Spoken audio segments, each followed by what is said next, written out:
all aboard for your chance to win $1,000 every week until December 28th. That's right, $1,000 cash just in time for the holidays. To hop on board, just head to churchillmortgage.com and punch your ticket to the Churchill Express giveaway. Visit churchillmortgage.com for your chance to win big. This is a paid advertisement. NMLS ID 1591. NMLSConsumerAccess.org. Equal housing lender. 1749 Mallory Lane, Suite 100, Brentwood, Tennessee 37027. Discover unbeatable deals and convenience at your neighborhood family fare supermarkets. Score exclusive deals, earn rewards, join clubs, and clip digital coupons for extra savings all in one place. Our exclusive offers bring savings straight to your card. Explore a wide range of local products that support your community. With easy pickup and delivery options, saving time and grocery shopping has never been easier. Family Fare is all about making your grocery experience easy and affordable and your one-stop shop for all your grocery needs. Family Fare in your neighborhood. Steering wheel. Left the steering wheel, yeah. Give him steering wheel. Hey, steering wheel. Somebody tell him to give it to him. Come on. Whoa. Do you like my bass? Do you like it? How the f*** that's possible? I'm driving like a grandma. Get that, Ralph? Did you hear me? From the radio. Ralph, acknowledge. Now come on, close him down and kill him. We've got a lunatic on the track down the Hanger Station. I'm so annoyed. No, Todd, not now. Uh-oh. Who could it be?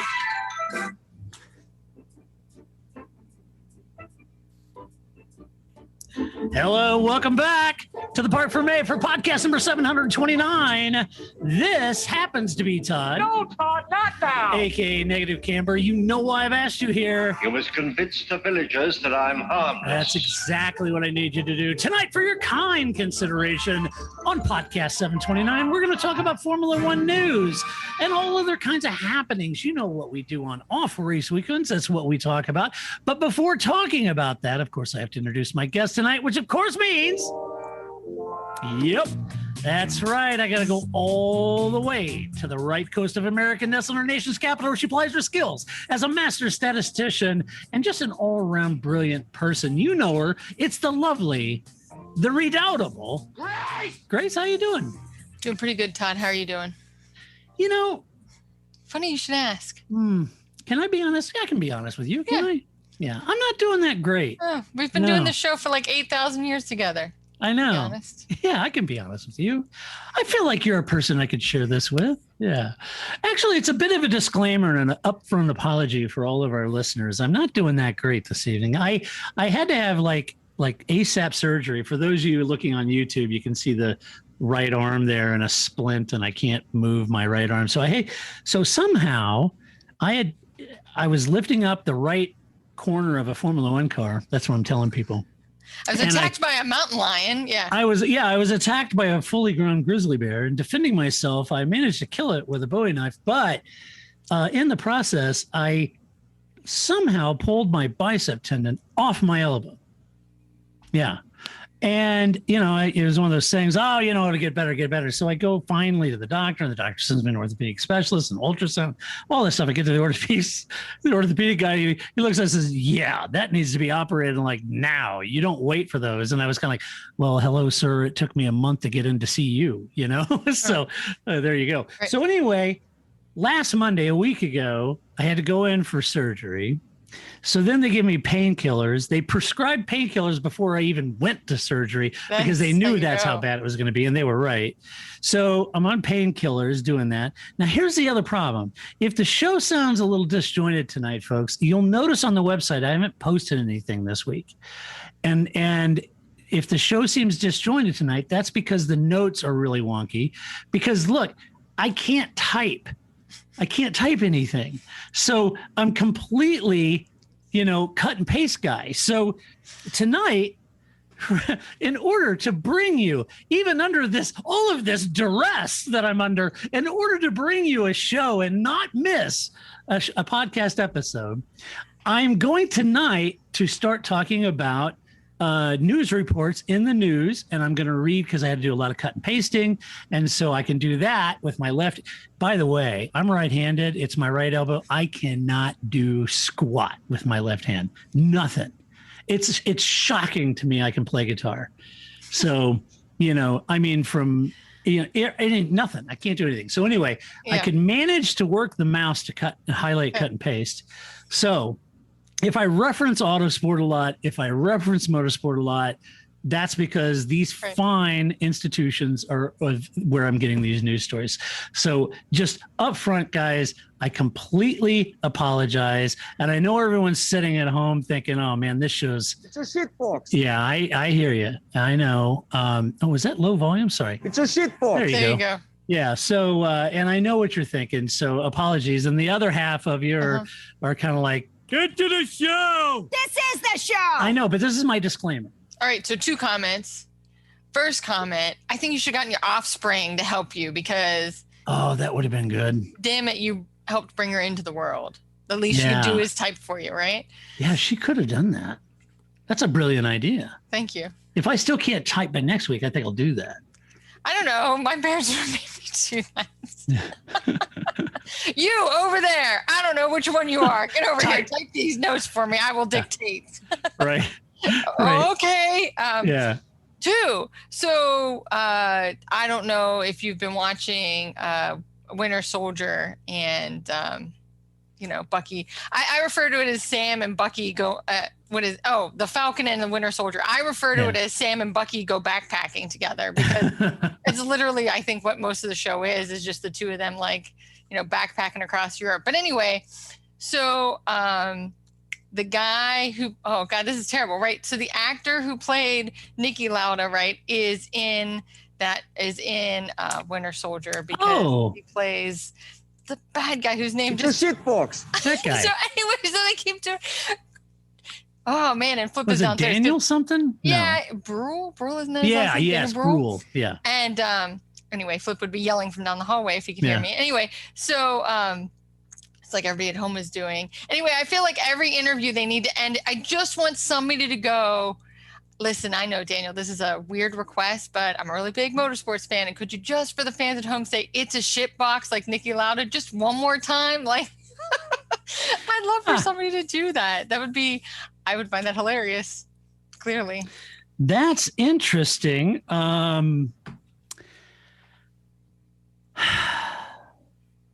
Sorry. Okay. I don't know. It's the painkillers. I was trying to think of a witty retort and I don't have one. It's all right. I have like a whole, I have many issues with that show. Like, that fanny packs come with zippers. That was they do. It was a major plot hole that they, because I don't know that you're watching it, but anyway. No, I'm not. Okay. But I do like you. When we watch those, my daughters like Bucky a lot. Yeah, I know that's the thing. Yeah. But apparently Sebastian Stan is super boring, which I thought was really funny too. Well, so am I. That's cool. There you go. So, and maybe he would do some typing for you as well. But anyway, I thought that. Well, he's got that metal arm. Yeah, right. Exactly. Yeah. Exactly. See? So you wouldn't have any problem. That's what you need. You need the Winter Soldier we have arm. something in common. I need the Winter Soldier arm so then I can tag real fast. Some vibranium in you. Yeah, right? Then you could just like, shh, done. Notes. And then maybe Paul would read them, right? Yeah. No, he wouldn't. No, he wouldn't. Yeah, why can't it? Oh, that's just really going to drive me nuts. I keep thinking Ronan. That's totally the wrong bad guy. Oh, my goodness. Ronan. This is the story of my life. It's not like it just You're going to have to Google it. I am. And then I also, my other commentary is that, and this is because then now other people hear it as well. The actress who plays Sam's sister sounds like Michelle Obama. So that was also my running commentary during the show as well. Like, well, your sister's Michelle Obama, so maybe you should do something about it. Totally sounds like her. Anyway. So, yeah, so that's my disclaimer for this evening, guys. I apologize up front. I'm going to try to make sure that I'm not that low energy and talk about some interesting stuff. But hey, just a quick reminder. I've said this before, but just a quick note for those of you who listen but weren't aware that we also upload these podcasts to our YouTube channel, so you can actually see two talking heads, one of them with a arm that's damaged, and you can watch two talking heads talk about the sport they love. So there you go. Zemo. That's his character's name. Helmut Zemo. That was driving me nuts too. I was like, it's right there. That brings back Zoran GP. It could be Zemo GP. I do believe so. When Flip and I go for our walks around the neighborhood, because what else can we do these days, is that, I often will lead him down the trail of like, this team begat this team, begat this team, begat this team, which I can't believe somebody hasn't turned into like a wall poster at this point, right? Yeah, right. Like the evolution of man, Yeah, except exactly. you've got the evolution of Brabham, Right. Yeah. And so then I give them the whole like, no, Brackley-based team. See, this is why they all refer to them by like where the headquarters are located. Brackley. Right. Because they're all some other team that begat some other team. Yeah. Right. And so it was just like, but Zoran GP came up because we were talking about Peter Windsor. Yeah. And I couldn't remember what I used to call his team either. So, because it was USGP F1E. I just remember XYZ. Like, I just remember making that name really long on his team. And then Zoran GP was who bought the nose cone. Yes, it was Zoran GP. Yeah, but we never knew who got the toaster. We don't know. And the Jim Clark photo, right? Well, that's a given. I'm going to assume Peter took that home. I mean, he's like, all right, sue me, but this asset is going home with me. Yes. So it was, USGP F1 XYZ. I think maybe that was it. USGP F1. I think so too. Yeah. Or USF1. Yeah. And then I think he made it like, added something else to it. And then I added XYZ to the end of it because I just kept making it longer. But nonetheless. Apologies, Peter. I can't believe I forgot the name of your failed team. But but that's how we begat the conversation about Zoran GP, because that was a missed opportunity, because that is not what he was going to name his fake team. That never really happened. But if your name is Zoran, why isn't that what you would go with? No, he was going to name it his other name. And now that escapes me too. Yeah, his first name. Yeah, but we were like, no, because it should be Zoran GP, because the James Bond movie with the Zoran blimp, and he could fly into the Grand Prix in a Zoran blimp. Exactly. And then McCaughlin from the McLaren scandal ended up at Zoran GP, right? So it was just like, it was this whole thing. Boy, that guy turned into like, a leper at that point, right? Yeah, I mean, nobody wanted him, and Zoran GP picked him up, right? Yeah. So it was just like, you always like wear Patty logos, like all these sort of Yeah. There's like little rabbit trails of collateral, a wake of collateral damage where some of these guys go. I'd like to point out, I don't know who put this on Twitter, but somebody put on Twitter that there are people who know, who won the Spanish Grand Prix in 1976. Yeah, for sure. And then there are those of us that know the names of Albon's cats. I'm the person that knows the name of Albon Cats. I have no idea who won the Spanish Grand Prix in, 1976. So I'm like, the fact that I ever remember any of this kind of stuff is always kind of miraculous. Well, thanks, Ziggy. Look. Hey, look. Hey, Zig. Look, that's you. How exciting. He's like, who the hell's that cat? So anyway, I'm definitely Albon's Cats, I know. But I would love to know this too from our listeners out there. I agree with you. I am always in awe and have complete respect for Formula One fans that can remember that stuff. Now, some of them out there have spreadsheets, and they log it all, and they know it, and they can easily look it up. But there's a lot of you out there that don't need a spreadsheet to look it up, don't need to Google it. If I ask them who won. Well, it's not good to ask who won in the last 9 years. It could be Lewis Hamilton. You've got an 90% chance. But if I ask who won the such and such Grand Prix in 2016, people just know.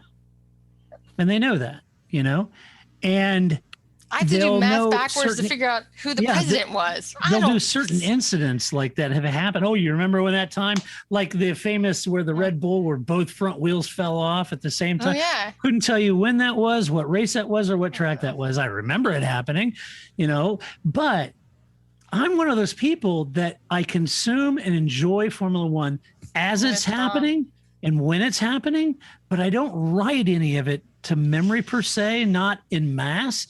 Like the bigger things I definitely do, but like just an average race, like the first two races this season, Lewis won the first, Max second, kind of remember a few things, but you catch me 2 years from now and I won't remember a lot of the details. So I'm curious if you're one of those people that love Formula One, you enjoy it, consume it in real time, and then you move on, or is there like a file cabinet that you have everything documented in your brain about what happened when? And I'm just in awe at those people. And Flip has that with football. And, I'm a Steelers fan, he's a Ravens fan. Yeah, Sometimes sure. he makes the argument for me. Like, I'm like, your team sucks because of X, Y, Z, and he'll be like, actually, you should have said this. I'm like, damn it, I don't know. How am I supposed to know that? I don't Yeah, know. it's crazy. Anyway. We ate dinner tonight. That's what matters, right? Yeah. Did you feed the cats? Yeah, I think you did. Yeah. Yeah, because So- surely they won't let me forget. yeah, right. Oh my. All right, let's talk about some Formula One news here. First Ready. up, ladies and gentlemen, directly fresh off the cut and paste in my notes from Autosport. This F1 approved sprint races plan at 3 rounds in 2021. Now, here's the comment, quote, "We're excited by this new opportunity that will bring our fans an even more engaging race weekend in 2021. Seeing the drivers battle it out over 3 days will be an amazing experience." This is Stefano, or as Grace would call him, Stefano. I am sure the drivers will relish the fight.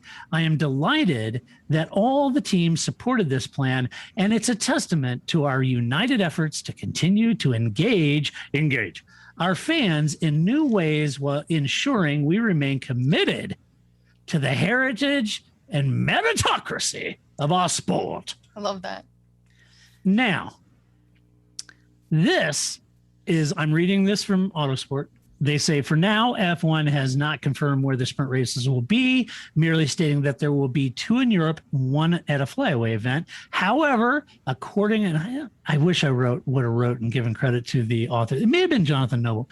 Anyway, however, it is understood that the first 2 sprint trials will take place at Silverstone and Monza.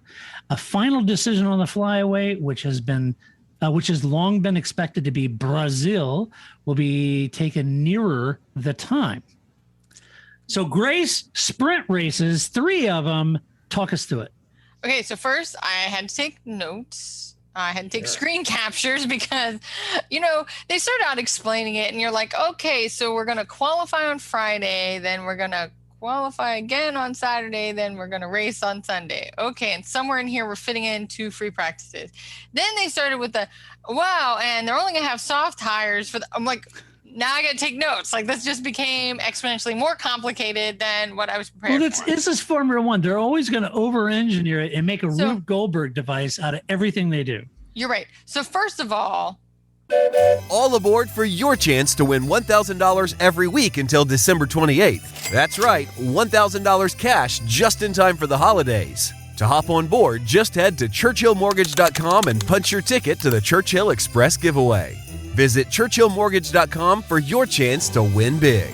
This is a paid advertisement. NMLS ID 1591. NMLSconsumeraccess.org. Equal housing lender. 1749 Mallory Lane, Suite 100, Brentwood, Tennessee 37027. What happened to our cutting costs? How is this at all helping anybody with their cost cutting? I'm assuming they're going to give a concession to the 3-engine rule because you're putting more mileage. I guess something. Yeah. And they're allowed to fix their brakes and their suspension. That was right. Like an exception to the Parc Fermé rule. So anyway, so they're going to have practice 1 on Friday and then qualifying for the sprint race. Sprint race is on, when is the other qualifying? Then they have practice 2. Then they will have sprint qualifying and then the Grand Prix on Sunday. But the sprint race just sounds like a day-long red flag, right? Like, so we have the sprint race, which is like a little less than half of a regular race. We all stop our cars. We get some orange slices. We hang out because we can't really do anything. And then we race again on Sunday. Like, the rest of the race. Yeah. I'm not sure what the sprint race gets us because it's Formula One. There's not a lot of passing in Formula One. I feel like we talk about this all the time, right? It's chess, not checkers. I would take one great Formula One pass to like a million other passes. Watch some other sport if you want passes, right? That's not how Formula One works. So I'm not sure how this is. It's not like reverse grids. Reverse grids are dangerous, and I don't think we should have reverse grids, but I could see why there's an appeal to reverse grids. I totally can too. The appeal of why we're having sprint races. You're just having. I kind of feel like maybe, I don't know, there's a part of me that kind of thinks the sprint race is being done to get everybody off of the whole reverse grid concept. Because I think there's some pretty pretty embedded. Well, I know Martin Brundle is a big fan of a reverse grid race. So, he's a Sky commentator. So I would imagine there is some interest within the paddock in some of the teams to do a reverse grid, but until there's a giant accident because Latifi missed when the restart is and everybody ran into him, right? Like, right. It's not a great idea, right? Right. But Formula One doesn't want to do it. So you've got people calling for a reverse grid. You started to get this groundswell of fan, calling for reverse grids in social media. And so they got to put that to bed quickly. So what do? Well, we'll do sprint races. How about that? Because people are going to forget. Yeah. Right. Well, if the sprint races actually turn out to be a damn squib, then I think everybody's going to go back to do reverse grid. Which I think I don't see how this is like. I understand that you're putting racing on all 3 days, like legit racing, not practice. And especially because I'm sure with COVID, there isn't a lot of support races, right? Because if you go to an actual race, the track opens at like 8 and from like 8 to 5, there's racing all day, right? And so you spend all day at the track, but I'm sure that's not what's happening, even if there were fans there. So as they start bringing fans back, what are they watching, right? Because you would just be going for like an hour and a half for a Formula One race. So I get that this is a way to spread out your weekend and get more people watching your sport more often. But other than that, I don't know how it's not going to be a damn squid. I just think Saturday is just going to be. I don't know. Well, with all the best will in the world, I wish him the best. And I hope maybe I'm wrong. And I find it absolutely wonderful. I don't know. Maybe I will. But on paper, I don't know. Jury's out. Let me throw another curveball at you. If I was Christian Horner, I would absolutely vote against this. Nope. Vote against it. Absolutely. And here's why. Because for the first time in 9 years, I have a chance to beat Mercedes. Yeah. And now they want to try all new things. And let's just throw darts at the board. Let's screw it all up. Let's make you run your engines more and your cars more and your chassis more. And you have to do a sprint race in order to that sets. And for the first time, if I would say sprint race corrected, they have a chance of beating Mercedes, and they want to just juggle around and try new things in the season that he has a legit reason. If I was Christian Horner, I would have voted no. I would have said you can take that crappy idea back to France because at the FIA headquarters, because I am not interested. You can put it in the closet with the sprinklers and the gold medals. And the gold medals, exactly, and the shortcuts. That's right. Like it's Candyland. Yeah, exactly. Ooh, chutes and ladders. Gumdrop path, yay. Gumdrop path. Wasn't it Gumdrop Lane or something? I don't know. Something like that. It's been a while since I played me some Candyland. Yeah, been a little while, yeah. So that's my personal feeling on it. If I was Christian, I absolutely would have been adamantly against this. Yeah, I think I want a straightforward, no frills, no surprise season because right now, as things stand, I got a pretty good chance of beating Mercedes, or at least I feel like I do. Throwing these random sprint races at me and untried sort of things is not helping my cause. Yeah. I mean, it does. I mean, Silverstone and Monza are fast tracks. And so maybe that will make, that's part of why it makes a good case for those to be the two tracks. And Brazil's kind of like the Bristol of Formula One. Yeah, I think they're just holding off on announcing Brazil because I don't know. I think we're all still waiting for that race to happen. So true. There's a lot going on in Brazil right now. So there's a lot going on. I think they're going to hold off on making that decision. But it makes sense, right, that those would be the 3 tracks. Because if it's going to work anywhere, that's where you would expect it to work. But I don't know. I just find it's just weird because other series run sprint races, like, F2 runs sprint races, don't they, right? So it's fine when you have 2 short races.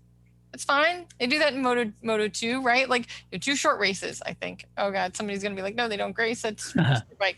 Anyway, but to have the sprint races and a regular race just is what's weird. Usually you have either sprint races or a regular race.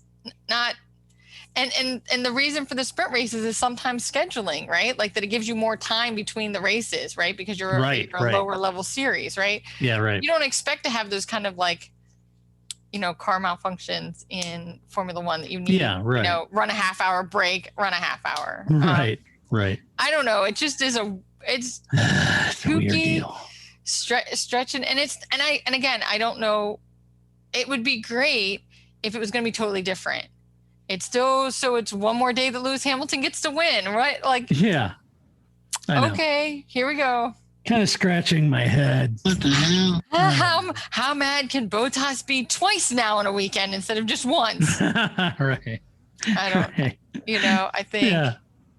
Sprint races, then Bottas is getting beaten by Lewis twice on a weekend and not once. And yeah, that's frustrating. I just think, although it does give Vettel 2 opportunities to improve his. He's gotten beat by Lance twice. So yeah, I would give him 2 chances to beat the young guy. Yeah. Also, go ahead. I was just gonna say randomly watched, because now everybody does like the McLaren unboxes, like they force the drivers to like do things together. And I watched one where it was Vettel and Stroll playing basically Taboo. They can't call it Taboo, but that's what it was. Those two have no gel together. Like they have. I mean, because Vettel's a funny guy, right? Like he's. It's just like. I don't know. Lance sometimes comes across. He's got the personality of a carp. Yeah, it was a very strange unbox thing they were I'm doing sure that's together. just his like media facing persona. I'm sure, in person he's a delightful guy. I don't know, but I was just like, Vettel's really always kind of like snarky funny. I always kind of like Vettel, but which is why he plays off of Hamilton, who plays it much more straight. So they're right. They should just do all the unboxes with Lewis and Vettel. That's what we really want. Yeah, and Vettel, he jokes and everything, but it's almost like the British press have the same reaction now. At first, they thought it was delightful that he was an Anglophile and he was all things British comedy. At first, that appealed to him, but later now it's gotten to where they're all just slamming on him for being a has-been. And it's interesting now when he jokes it up and yucks it up with them, they're all kind of like, what? They all act confused. Do you remember when they used to do that with Mika Hakkinen? And Mika would try to joke. If you haven't seen Mika Hakkinen, if you're new to Formula One, go to YouTube and look at Mika Hakkinen funniest moments or whatever. Right. And he would always try. And I love Mika for this. Yeah. Because you have to understand where Mika's coming from. It's not his native language, and he's trying to make a joke in English, which doesn't always translate. But he was trying to be funny and cheeky.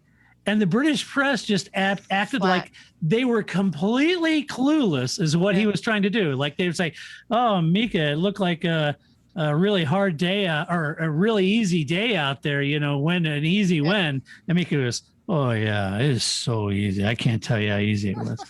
There's a dead silence. In there, they didn't.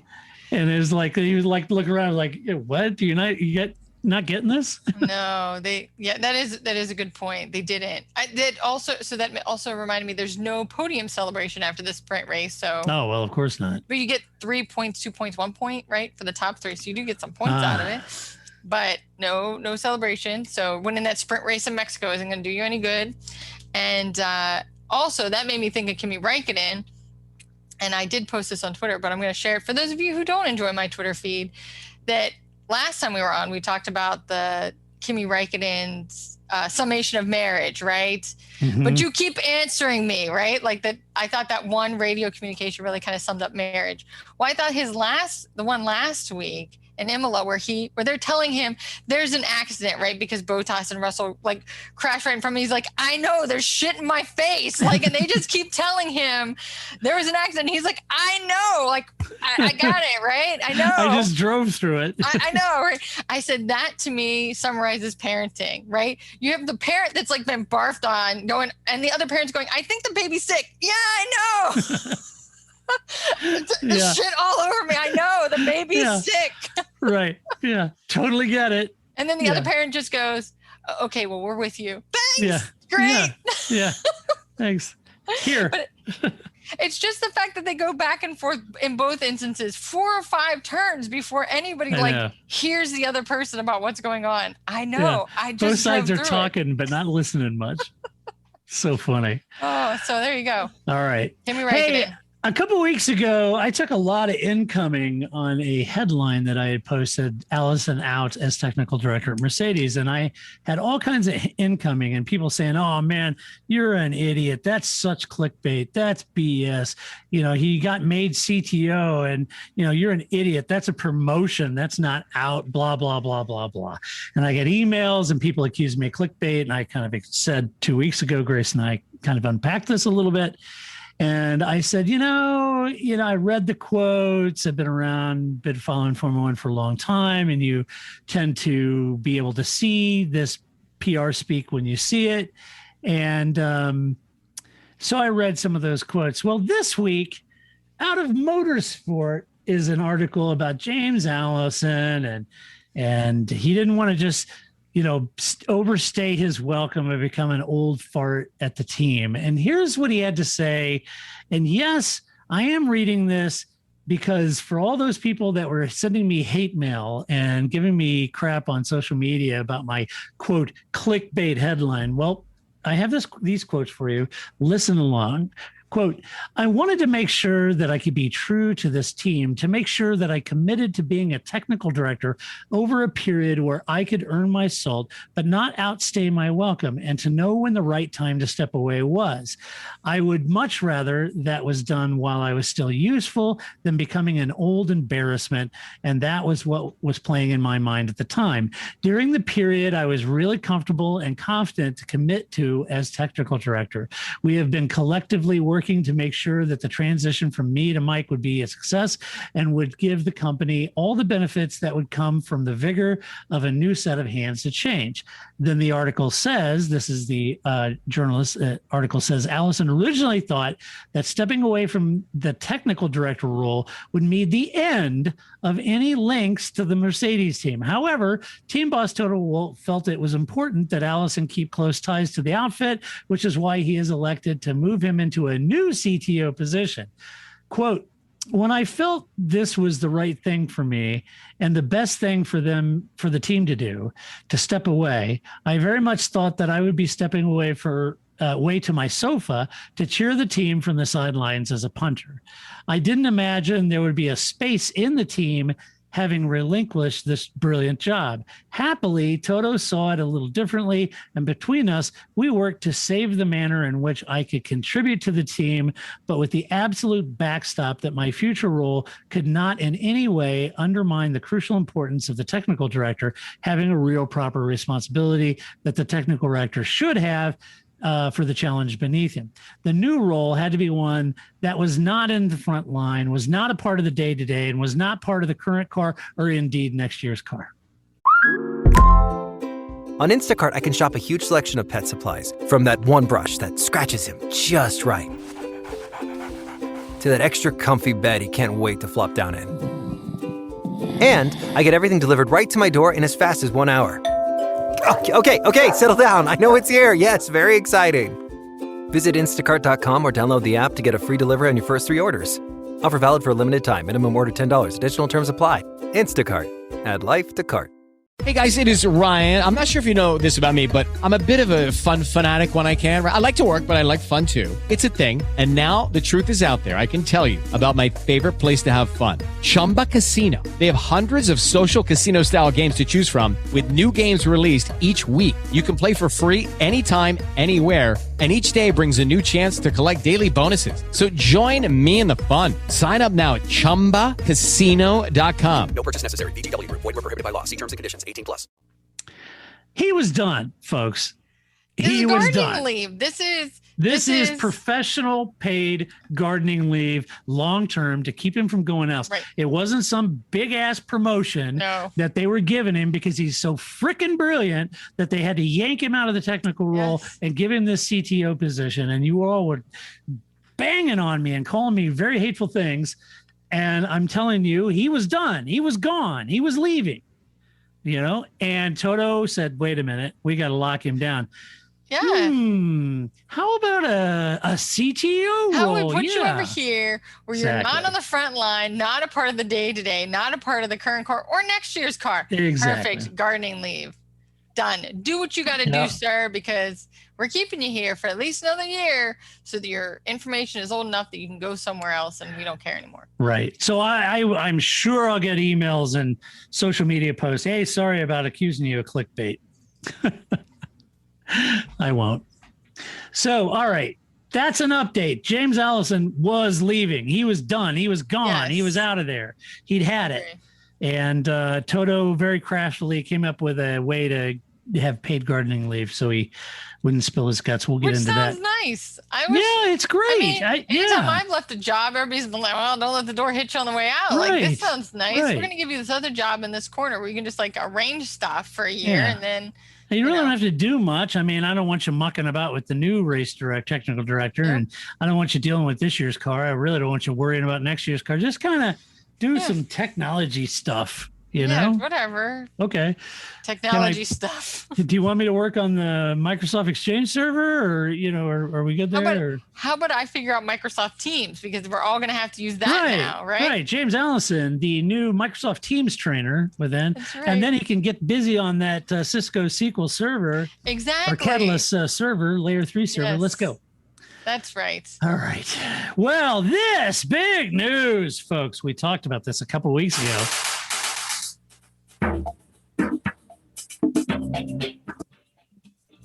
That's right.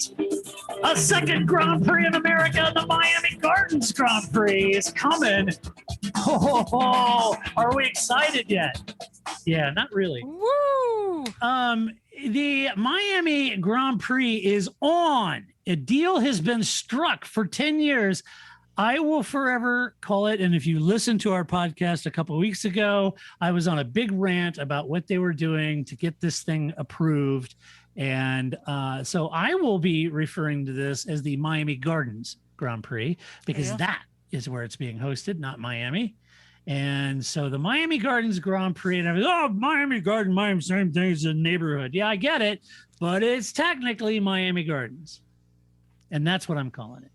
But here's what they had to say about this new sign. Yeah, well. Call it what you want. All right, I will. Scoot Speed, Junior. It's fine. Yeah, Ricky why not? Ardo. Soodle. That's right, exactly. Yeah, call it what we want, man. So here is what Formula One had to say about the new Miami Gardens GP.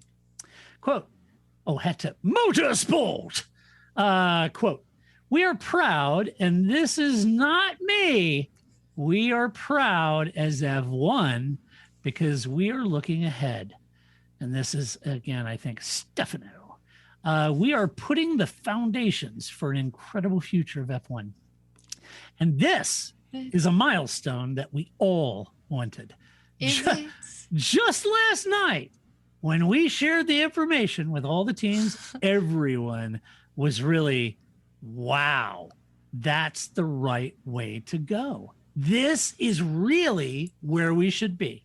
So this is really the direction we're going to take for a great future for F1, end quote. What is Domenicali on? I think that's what you need. He's the same. He may be on the same crap I am. I'm just saying. Except it makes him delusional. It just makes me grumpy. Well, he could be grumpy, right? You're reading the story. Who knows what Tony actually provided, right? But right. I just think, like, what is this world you live in, man? Maybe I was reading that in a happy voice. Maybe Stefano really was like, we're proud, and it's not just me. We're proud for F1, damn it, because we're looking ahead. I just think, like, he walked in the room and everybody's just like, yeah, and there was much celebration. What? Who was excited by this? Oh, don't get me wrong. People might be excited to go to Miami. Oh, yeah. I'm in on that. That I understand. Sure. But to have a concrete parking lot around a crappy football stadium with a crappy football team, yeah, that's definitely what people want. Well, here's the thing, and I'm glad you brought that up. Yeah. Is this the race to really help F1 find success in the U.S.? No. A race around a parking lot? I mean, don't get me wrong. I absolutely hope it is. And maybe I'm worrying for no reason, because Stefano says, hey, no worries, man. Here's what he had to say. Quote, it's great. It's not a compromise. As always, when you look for a different solution, you need to consider all the elements that make everyone happy. There were lots of discussions for a different layout. I'm sure that the track you're going to see around the Miami Hard Rock Cafe and Miami Gardens will be fantastic. We have built up something that will be spectacular. Have you? I don't know. I've seen the drawings, and somebody had like a virtual lap on there, and it was like, ooh. Yeah, it's just going to be not great. Now, I do want to point out now, as I've mentioned, you can't currently get official Yuki Tsunoda merch in the United States. However, you can get this lovely Miami GP already. And this is a Formula One store. This isn't like, the truck outside the, the speedway selling their gear. Right. This is the Formula One store. So you can get a Miami GP shirt. I can't get Yuki Tsunoda gear, but you can get this. I don't know. I mean, it's a limited edition. Oh, how much is it? Limited edition, $39.99.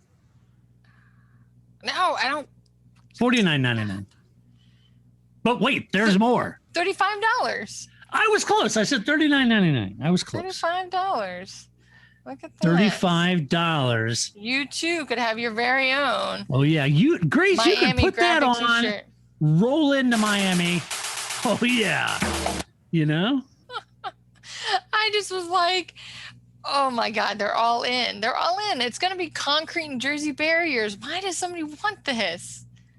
Why do they want this? I don't know, man. We've already had the Valencia Grand Prix with all the jersey barriers, and that didn't really pan out well. So and a bridge that they never used as they should have.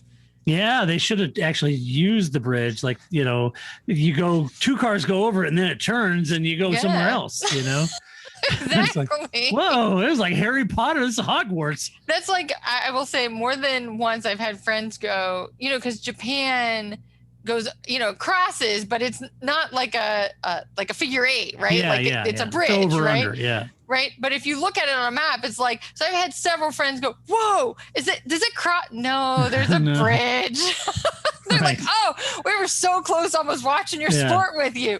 Yeah. So close, right? Like, we're not interested anymore. We thought they actually funny. had that opportunity. So yeah, in Valencia, if they would have used the bridge, it might have been worth watching. Yeah, it might have been. Never did, so it wasn't really worth it. I don't know. It's a parking lot. It's not like you can go dig everything up and make a bunch of elevation change and all that. I think that people are gonna. It's gonna be like, I was making fun of Mick Schumacher because he was like, "Oh yeah, Mazepan. I've known him for a long time." Okay, so then we're going to go eat some orange slices, right? Like, that was all the more he had about to say about his teammate. That's how this is going to be. People are going to be like, oh, my God, the weather's great. Went to the beach. We had all these things. What about the race? Yada, yada, yada, yada. I already mentioned the good parts, right? Like, that's not why people want to go to Miami. They're not going to Miami to see concrete jungle. No, I wouldn't think so. But well, hey, fingers crossed. Yeah, Miami's toddling town, and let's see how it goes. All right. What's my final story? Oh, yes, Red Bull. Hey, you guys will recall that Red Bull Racing will have to produce their own power units from 2022 onward, right? Yeah. Everyone remembers that. Honda's bowing out. They're going to have to continue. However, brilliantly, Red Bull got Formula One to freeze the engines so they would produce the existing engines, but they wouldn't have to develop it further, which is good if it's frozen. So this makes it affordable for Red Bull to do. Right. Now, we discussed at the time, Grace and I, the need for an engine program, and we were wondering just how seriously is Red Bull going to take this? Now we know we're going to have to do our own engines, so we're going to have to build an engine department. And are they going to do that? Right? Do you know how to do engines? What about you? Engines? No. It's like, Adrian, you do engines? No, I just do chassis, man. Engines. So exactly. So we were wondering how serious they would be. Well, now we know. All right. This just in. Red Bull has poached one of Mercedes' senior power unit engineers, Ben Hodgkinson, to head up its new Red Bull Powertrains division. Ooh, gut shot. Yep. Because they already lost Simon. Right. Right.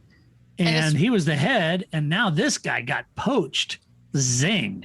Well, especially because I like to envision that Honda just left like crates Right. Here you go, like IKEA furniture, right? Like, Right. here it is. Here's some Allen wrenches.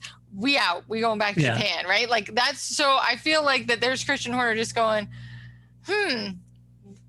what engines? Okay, I did some die casts. I can figure this out. And then they had to find somebody that could do it. So they just have crates of stuff. It's kind of like reminds me of the the MST3K movie, the Rossinator?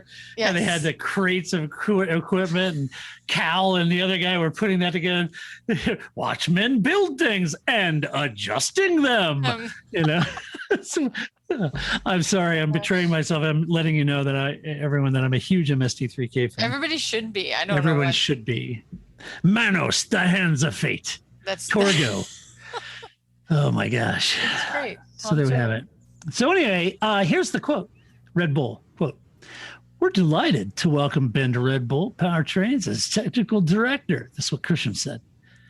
"He comes to this hugely exciting project as a proven race winner and as an innovator capable of leading a like-minded team of highly skilled engineers.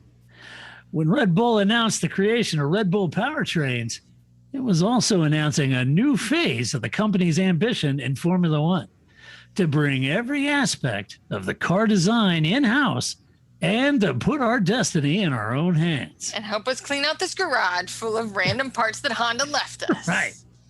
The ultimate expression of that is the development of the Red Bull Power Unit to meet the next generation of Formula One engine regulations. Ben's appointment signals our long-term intent, and we'll support him and his team with every available resource required in order to succeed. I'm going to say this right now. Christian Horner did not write any of this. I was just going to say, this is some amazing BS, even for that's good. Very Oh, that's good. What could have been a sentence, right? Like, yeah, that's Ron Dennis good. We stole a guy, neener, right? Like, yeah. I would expect a Chris said, "Yeah, we poached him. Screw you, Toto." Yeah, shots fired. Yeah, that is a really, really long press release to say that you're excited that you just screwed Merck out of their engine. That's guy. right. That's right. Yeah. Okay. Good luck. Fair enough. That's a big deal, though. They do need. I mean, if you're going to create this engine program, and Honda's all checked out, I'm assuming there's a couple of Honda engineers that could poach as well. Right. But you got to have somebody come in there and take control that understands engine and power units and the dynamics behind that, to ensure that just reliability and everything that goes forward. So that's a big deal. And to poach, a senior person at Mercedes, that hurts. So you had Simon leave, then you got James Allison leaving. You had one of your head engine guys leave. Yeah. It's the unraveling. It happens to the best of them. And I'm looking at you, Ferrari 2005. Hey, come on, man. They finished 4th and 5th. Things are looking re-raveled again for them for a week. Yeah, maybe. Yeah, it could be raveling back up. I don't know. It's only been 2 races, but Lando got a P3. I can't believe it. We made it almost to the end of the show, and I didn't even mention that McLaren made it on the podium. Yeah. 3rd and 6th. Look at that, kids. They're pretty good. That's great. Hey, but this speaks to the thing that you like to talk about that goes all the way back to when McLaren stole the Ferrari documents, which is great. And if you're new to F1, this was what Flavio Briatore used to say. What did he say? It was classic. So right, there's all this discussion about, Spygate and it was a big drama, right? This big thing happened, and Flavio Briatore, in classic Flavio Briatore style, just goes, I don't know why they didn't just do like the rest of us do and steal somebody else's engineer, right? Right. That's a lot easier than all of this stuff you guys try to do with documents. Right. So. Why steal a technical manual? You just hire one of their engineers. Yeah, right. So that's what Red Bull did, right? Right. Why bother? Yeah. So that's what they did. We got all these IKEA parts to put together, and right. We need some help figuring that out. Right. It'll work out well. That's right. Oh, boy. All right. Hey, it's time. Yep, it's time for this week's fun/random fact. The slashies are here. Right. It's a little bit of a quiz. I'm going to do a little bit of a quiz, and I'm going to pause just long enough for you to think about it and shout out the answer to the loved one that you're by. But I'm not going to give you enough time to go Google it. This week's fun and random fact is, and this doesn't go too far back, so I didn't want to go back and say, well, in 1916, the French Grand Prix had 3 laps on road courses. Albon's Cats. I don't know. Yeah, I don't know. Alfa Romeo. I don't know. All right. In 2005, the rules stated that teams were not allowed to do what during a Grand Prix?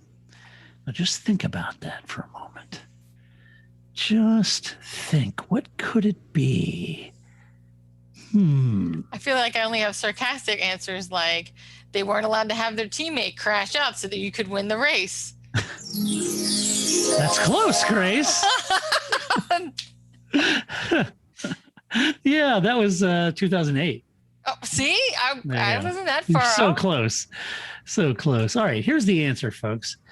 The rules of 2005 stated that the teams were not allowed to change the tires during a Grand Prix, no matter how worn those tires became. They only allowed it if they had to switch tire types, like dried, intermediate to wet. Otherwise, put on a set of tires, that's it. Could not change them. Alonso really fell victim to this at Monaco when his tires were so worn that he had virtually no grip left in them. And I do remember that race because they were so worn out. People were thinking, wait a minute, isn't this kind of dangerous not allowing them to change tires? Yeah. Especially Monaco. See, I knew Alonso was involved. I just had the wrong incident. Always. Yeah. It was like the technical man. Remember, he was there talking about the gas that they were putting in their tires. That's right. Trouble just seems to find him. Just seems to follow him around. Young driver Fernando Alonso. Yes. I don't know. He just always seems to be involved. Always involved. Yes. Agreed. I don't know. Oh, boy. Well, that's all the notes I could cut and paste. Apologies. All right. For that. I will look if there's any late breaking stories that we do want to address real quick before we bail out, because you never know. There's breaking news in the world of motorsport all around. I did like AlphaTauri's, if I could find that real quick. I did. Sure. I did like Mario Andretti saying America would go crazy over Herta in F1. And I did like Davide Brivio's comment that team radio is the biggest difference between F1 and MotoGP. Yeah, and I agree with that. That's a big difference. This is it. Yuki Tsunoda's Imola Q1 crash is, quote, part of the rookie journey. Oh. And I thought, you hear us talk about the customer journey, you hear which is important stuff, but I didn't know there was a rookie journey. Well, I also learned recently that Yuki Tsunoda swears a lot. So now I'm even more in on the Yuki Tsunoda train. Like this was... Yeah, well, who wouldn't be? I mean, guy, I'm all in. Although I do feel like I totally cursed him at Imola. That was totally like... Because, at Bahrain, I was sort of like, right? Vettel, not everybody can be Yuki Tsunoda. And then race 2 didn't work out so well. Yeah, so. Well, it is a rookie journey. He's young. That's right. He'll get his sea legs and then he'll be there. That's right. Cussing all the way. That's my kind of driver. Yeah, I love it. You know? Screw you, Pierre Gasly. Yeah. Out of my way. Out of my way, flipping him off. Yeah, what are you doing? Yeah, I like it. I am all in. That's great. It only made me more of a fan. All right. Well, I'm off to take more pain meds. Sorry, I'm grumpy tonight, folks. You have to kind of bear with me here.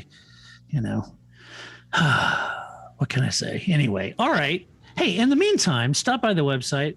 And I know this past week I haven't given you a reason to do so because I can't type.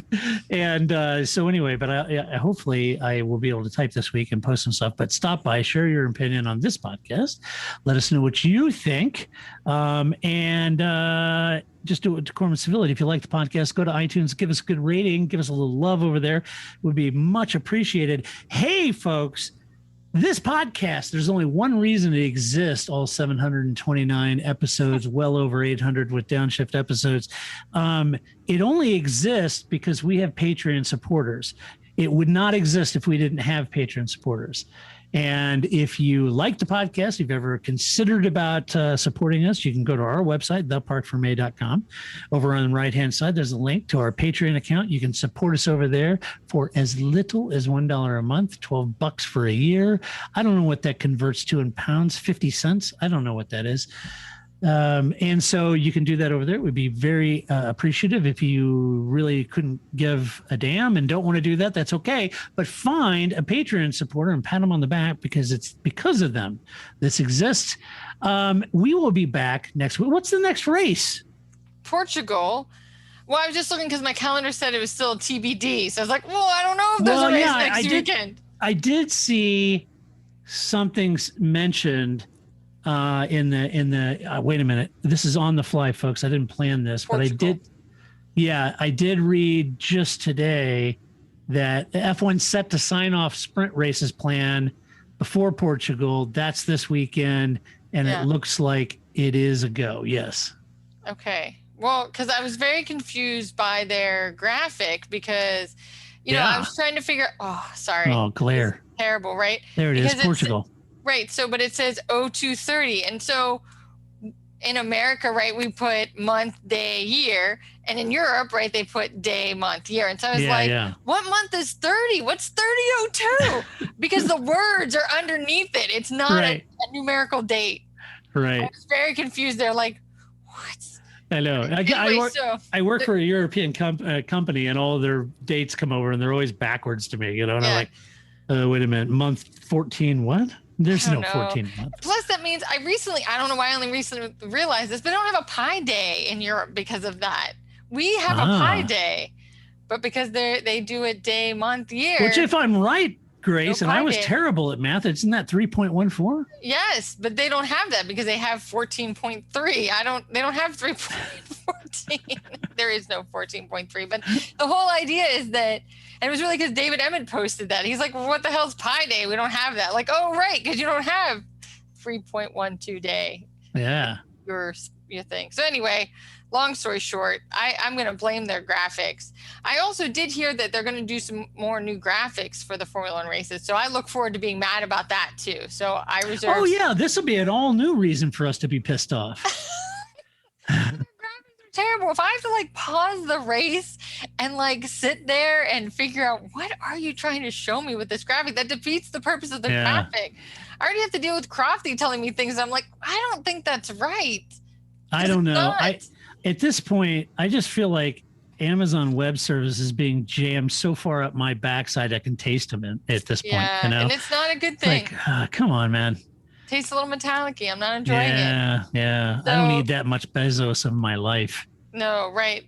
So, to be determined. It has been determined, and it'll be Portugal. It is determined. The Portuguese Grand, which is good. I like that track.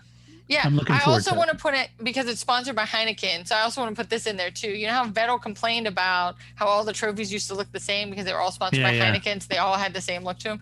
I think if Vettel does win a race this season, it has to be a race sponsored by Heineken. Absolutely, so he gets the same damn trophy. Right, just like how we always make fun of the fact that Kimi only wins at tracks where there's no real champagne. I feel like this should also be what happens to Vettel. He should only win at tracks where it's the Heineken sponsorship. And then we'll get to see those signs that always sounds like Yoda.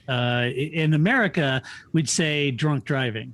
Oh, yes. And over there, it says don't drink drive. Yes, don't drink drive. Don't drink drive. Yes. Which in American, it doesn't really translate. You know, we'd say don't drive drunk.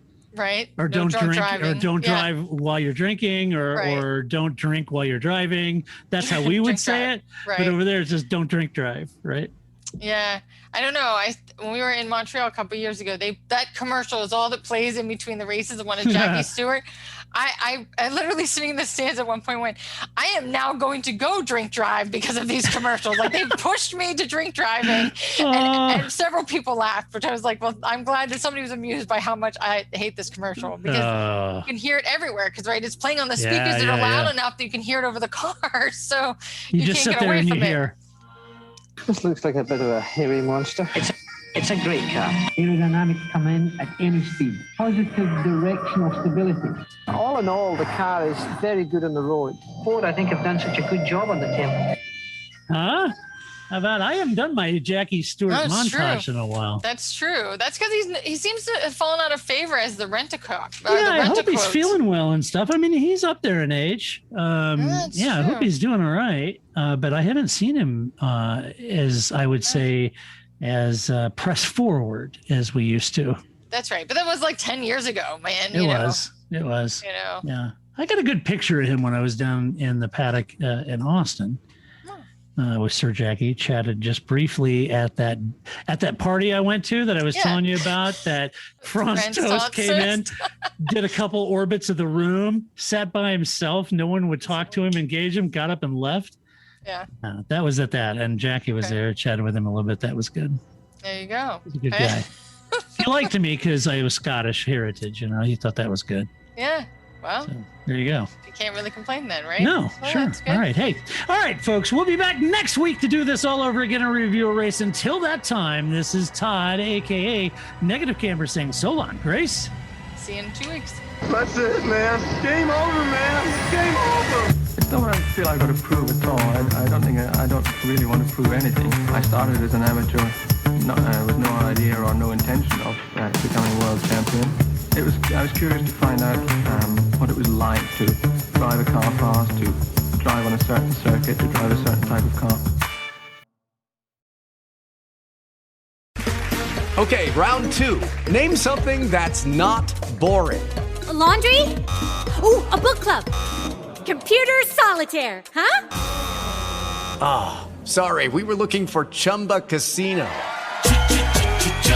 That's right. ChumbaCasino.com has over 100 casino-style games. Join today and play for free for your chance to redeem some serious prizes. ChumbaCasino.com. No purchase necessary. Void where prohibited by law. 18+. Terms and conditions apply. See website for details. Hello, it is Ryan, and we could all use an extra bright spot in our day, couldn't we? Just to make up for things like sitting in traffic, doing the dishes, counting your steps, all the mundane stuff. That is why I'm such a big fan of Chumba Casino. Chumba Casino has all your favorite social casino-style games that you can play for free anytime, anywhere with daily bonuses. That should brighten your day a little. Actually, a lot. So sign up now at ChumbaCasino.com. That's ChumbaCasino.com. No purchase necessary. VGW Group. Void where prohibited by law. See terms and conditions. 18+.